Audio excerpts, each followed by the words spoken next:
سبيل الدموع سبيل مريح تنهدى يا صاحي كي تستريح. Bahkan Rasulullah SAW tidak malu. Sayyidatuna Aisyah ditanya, Rasulullah ini apa sih bedanya? Kok kamu bisa ngobrol sama Rasulullah?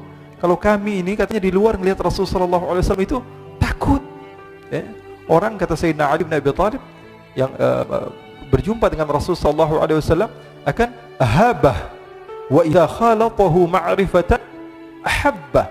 Orang kalau berjumpa dengan Rasulullah sekilas begitu gugup, gemetaran, gak bisa ngomong. Bahkan katanya sebagian sahabat itu udah dicatat nih mau ngomong apa. Di depan Rasulullah SAW gak bisa ngomong. Sampai seorang perempuan ketika ditanya kepada Rasulullah, alaki hajat, kamu punya hajat kepada saya? Dia mengatakan, gak bisa ngomong. Dia gak bisa ngomong. Kata Rasulullah, ya miskinah aliki bisakinah. Wahai orang perempuan yang aku kasihan kepadamu, tenang saja. Saya ini tidak ada beda dengan kamu. Saya ini adalah apa? Anak daripada seorang perempuan yang makan dendeng, kata Rasulullah. Dendeng apa dendeng itu namanya? Dendeng.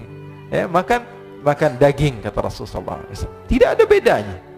Nabi Muhammad SAW kata sahabat, wahai Aisyah kok bisa? Ini Siti Aisyah kan selalu banyak terkadang masalah-masalah yang diceritakan oleh Siti Aisyah. Bahkan Siti Aisyah pernah menceritakan, kami ini pernah punya masalah sama Rasulullah. Saya ini pernah punya masalah sama Rasulullah. Suatu saat saya ngambek sama Rasulullah. Akhirnya Rasulullah mengatakan, wahai Aisyah, kita cari jalan keluar. Gimana caranya supaya kita baikan? Kata Rasulullah SAW, gimana kalau saya panggil penengah antara kita berdua? Kata Aisyah, oke wahai Rasulullah. Kemudian Rasulullah mengatakan, apakah kamu mau Umar? Umar enggak mau, Umar orangnya keras. Apakah kamu mau Utsman? Utsman enggak. Utsman ini orangnya terlalu pemalu. Jadi Rasulullah menawarkan, apakah Ali bin Abi Thalib? Ali bin Abi Thalib sepupu kamu dan menantu kamu ya Rasulullah, pasti dia akan memenangkan kamu. Terus kamu maunya siapa? Abu Bakar As-Siddiq. Nah, Abu Bakar orang yang tepat katanya. Orangnya bijak, padahal bapaknya sendiri. Siti Aisyah mengatakan apa? Ini orang yang bijak, orang yang tepat. Ya sudah, panggil Abu Bakar. Dipanggil Sayyidina Abu Bakar As-Siddiq. Sayyidina Abu Bakar sudah malu nih, di hadapan Rasulullah SAW. Ada apa ya Rasulullah? Kata Rasulullah SAW, wahai Abu Bakar, saya memanggil kamu ke tempat ini untuk menjadi penengah antara saya dan Aisyah. Karena saya memiliki masalah, kamu bukan sahabat saya dan kamu bukan ayah daripada Aisyah. Sekarang kamu sebagai penengah antara masalah kami berdua. Kata Sayyidina Abu Bakar, oke ya Rasulullah. Duduk Sayyidina Abu Bakar. Maka Sayyidina Abu Bakar bertanya, siapa yang mau menceritakan? Maka Rasulullah SAW katakan, wahai Aisyah, saya atau kamu dulu yang memulai? Maka Sayyidatuna Aisyah mengatakan, kamu dulu yang memulai ya Rasulullah, tapi tolong jangan berdusta. Sayyidatuna Aisyah mengatakan hal yang sedemikian rupa, kamu saja ya Rasulullah yang berkata dahuluan, tak akan, tapi tolong jangan dusta. Sayyidina Abu Bakar berdiri marah, langsung mau memukul Sayyidina Abu Bakar. Masa Rasulullah kamu katakan pendusta? Masa Rasulullah kamu katakan berbohong? Ketika mau ditampar oleh Sayyidina Abu Bakar, ditahan oleh Rasulullah SAW. Kata Rasulullah, aku memanggil kamu ke sini bukan untuk memukul istri saya, tapi saya memanggil kamu ke sini untuk menyelesaikan masalah saya dan Aisyah. Maka larilah Sayyidina Abu Bakar, disuruh pulang oleh Rasulullah SAW.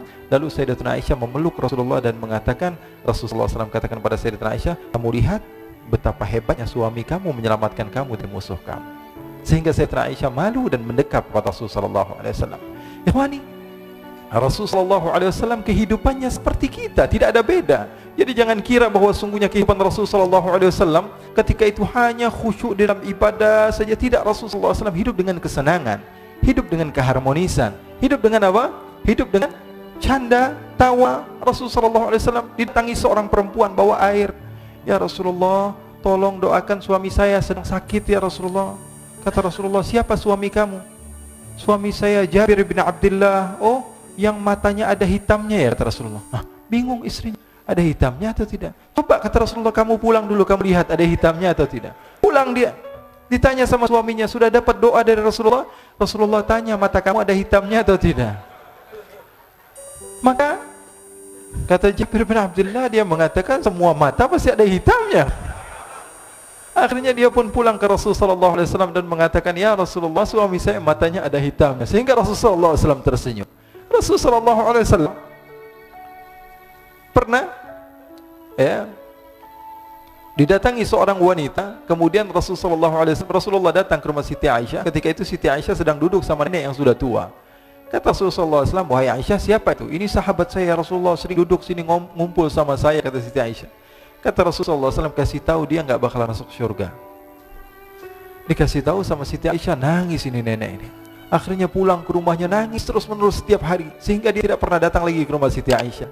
Rasulullah tanya, mana nenek-nenek yang biasa duduk sama kamu, wahai Aisyah? Sekarang sudah selalu nangis ya Rasulullah. Kenapa? Karena dia dikatakan oleh engkau, ma yantiqu anil hawa in huwa illa yuha. Nabi Muhammad tidak mungkin berdusta. Nenek ini yakin dia tidak akan pernah masuk surga. Maka Rasulullah SAW tersenyum dan mengatakan, wahai Aisyah, bukan itu yang kumaksud. Nanti kalau dia masuk surga, dia berubah, nggak jadi nenek-nenek lagi. Di surga tidak ada nenek-nenek, kata Rasulullah SAW. Ini riwayatnya sahih. Kisah-kisah seperti ini sebenarnya banyak sekali, ya. Ini menunjukkan kepada kita bahwa kehidupan Rasulullah itu begitu indah. Rasulullah SAW, kalau kamu mau menjadi orang yang baik, contoh Rasulullah. Mau menjadi bapak yang baik, contoh Rasulullah. Mau menjadi pemimpin peperangan yang baik, Rasulullah. Mau menjadi murid yang terbaik, contoh Rasulullah. Bagaimana akhlak Rasulullah. Mau menjadi suami yang baik, contoh Rasulullah. Dalam segala hal, apapun itu Rasulullah SAW adalah makhluk yang paling terbaik. Oh, kok ini berlebihan dalam memuji Rasulullah? Emang diperintah Rasulullah. Di dalam Bukhari, Rasulullah SAW katakan, la tuturuni. Ini dalil sebagian orang yang melarang kita untuk banyak memuji Rasulullah. Apa tuturuni? Al-mubalaghatu fi tsana.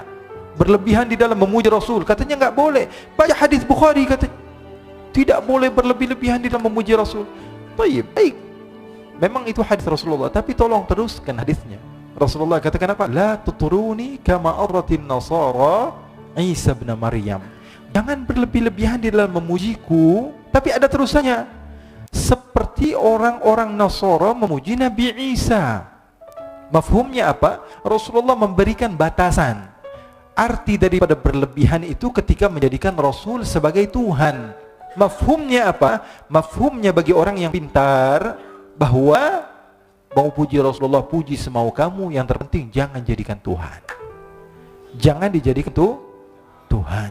Kalau ada seorang yang mengatakan jalasa Zaidun, Zaid sedang duduk, apa yang kalian pahami? Ada seseorang yang bernama Zaid sedang duduk. Itu pemahaman kita biasa. Tapi orang yang ahli mantiq, orang yang pandai, dia ketika mendengar tulisan jalasa Zaidun atau ucapan Zaid sedang duduk, yang dia pahami apa? Zaid sedang tidak berdiri, Zaid sedang tidak berlari, Zaid sedang tidak bermain bola, Zaid sedang tidak berjalan-jalan, Zaid banyak artinya. Maka insyaallah kita termasuk orang-orang yang Allah Subhanahu wa taala berikan kemudahan di dalam mencintai Rasulullah SAW, diberikan jalan supaya kita senantiasa dicintai oleh Rasulullah SAW.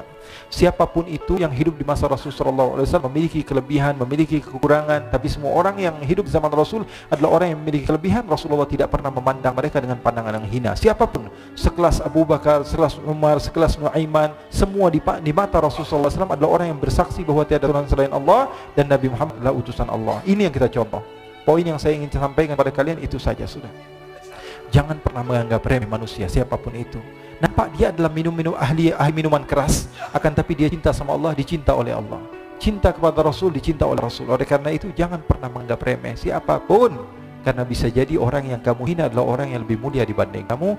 Ini saja dari saya. Wassallallahu bijamalika wa jalalika ala sayyidina Muhammadin warzuqna kamilal mutaba'ati lahu zahiran wa batinan fi afiyatin. Wassalamu alhamdulillah rabbil alamin.